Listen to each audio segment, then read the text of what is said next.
Hi guys. So the other day I was talking to the owner of a small food company that said, "Do you know what you've done? This is the most disruptive thing to happen in the Australian food industry ever."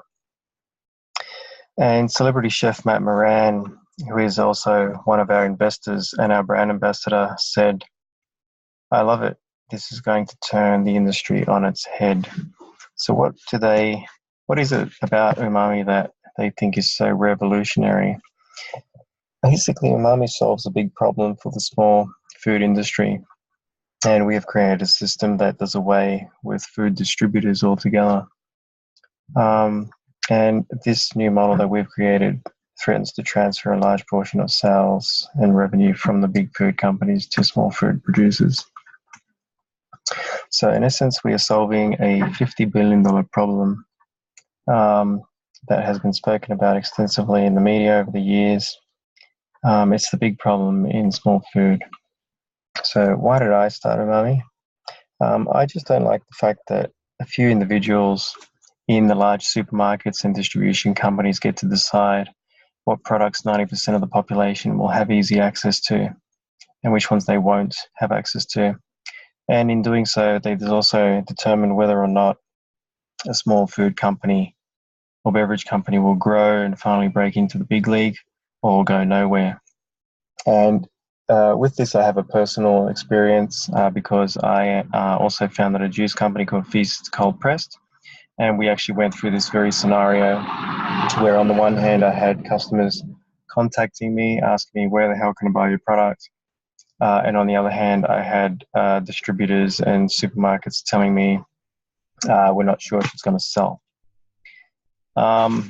So the Australian food industry is a $103 billion industry, and worldwide the industry is worth well over $3 trillion. The worldwide food and groceries industry can be divided into two main categories. On the left-hand side, we have all the large companies that I'm sure you're all familiar with, and these are the companies that are all always present in the supermarket shelves. And on the other hand, we have a range of brands that are never stocked in supermarket shelves because they're too small, and also I'm sure that most of you will not be familiar with as a result. So let's look at some examples. Let's look at bread. It's a $2.6 billion industry, and only two companies make up 54% of all the revenue in that industry. So what we're proposing to do is we're proposing to shift that so that you don't just have only two companies who have the majority of revenue simply because they're present on all the supermarket shelves across the country. According to the ABS, over 1/4 of all industry, that's food industry enterprises, were non-employing entities, meaning that they were small, and a further 54% employed fewer than 20 people. So you can believe me, and you can believe IBIS when we say that over 75% of all food businesses worldwide are in fact small businesses that are not represented in the large supermarkets and that most consumers will not be familiar with. Let's look at milk, $3.2 billion industry, and 55% of all the revenue generated in that industry is being generated by only four companies, also because they're in the supermarkets and the remaining ones are not. Snack foods, same thing. Ice cream, same things. Cheese, same thing. You can pretty much go across every sector or category within the food industry, and you'll find that those companies that are present in the supermarkets and have access to that infrastructure will be the dominant companies generating most of the revenue.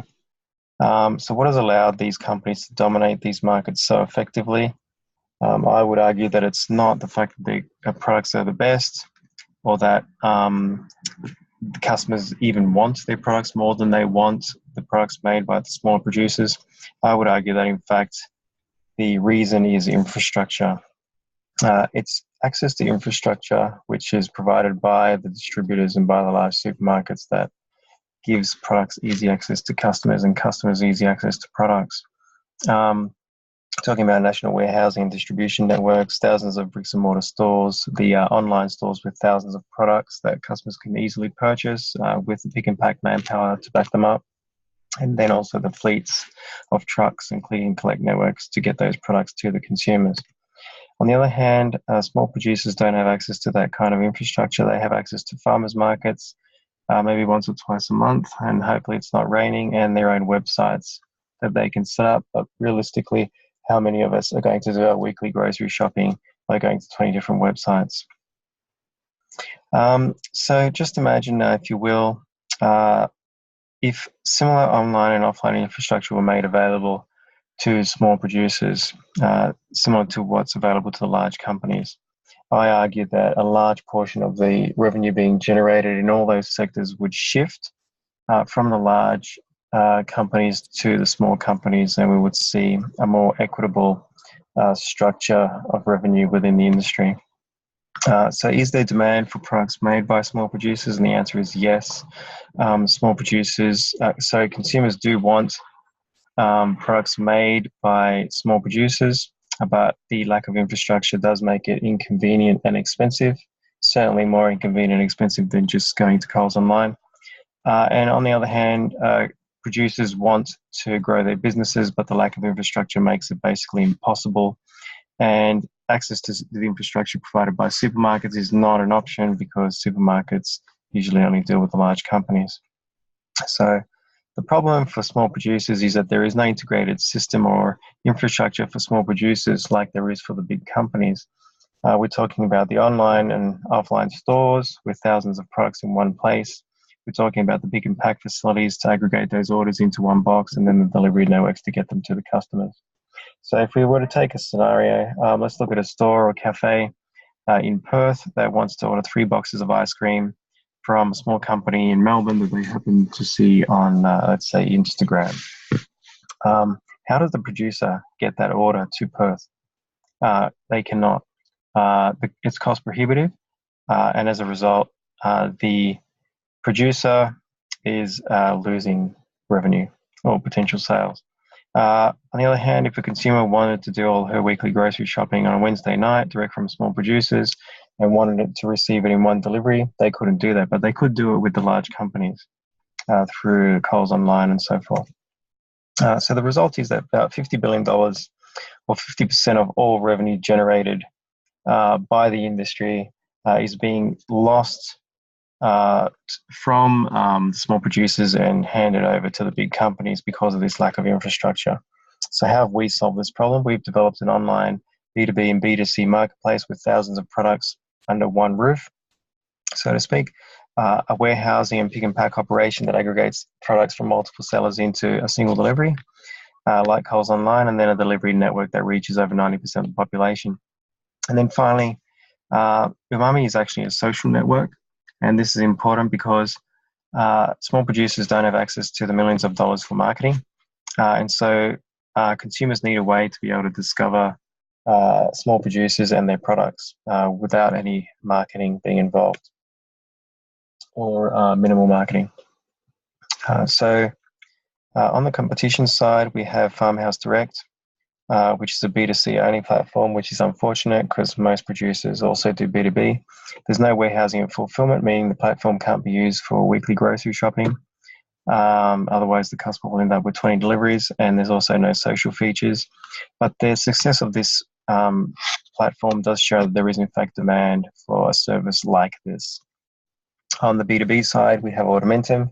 It's actually the largest ordering platform in Australia for cafes and small stores.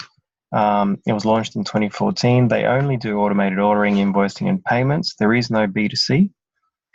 There is no warehousing and fulfillment. There is no social.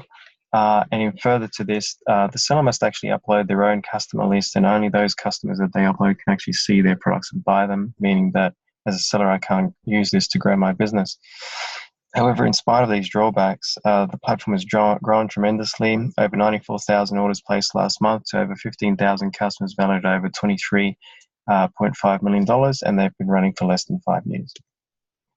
So how do we make our money? We charge commissions on all our sales, like Amazon and eBay. We have monthly plans that we charge to sellers, depending on what plan they select. We provide advertising on our social network, think of Instagram and Facebook. And we also charge warehousing and delivery fees. So what the producers get for this money that they pay, they get to simplify their whole operation. cut costs and actually grow exponentially. So they get access to new customers, nationwide customers that they'd normally never be able to reach, and they reduce their costs through our automation systems. So thank you all for your time. Come and talk to me during the rest of the day, and I look forward to sharing the rest of the story with you. Thanks.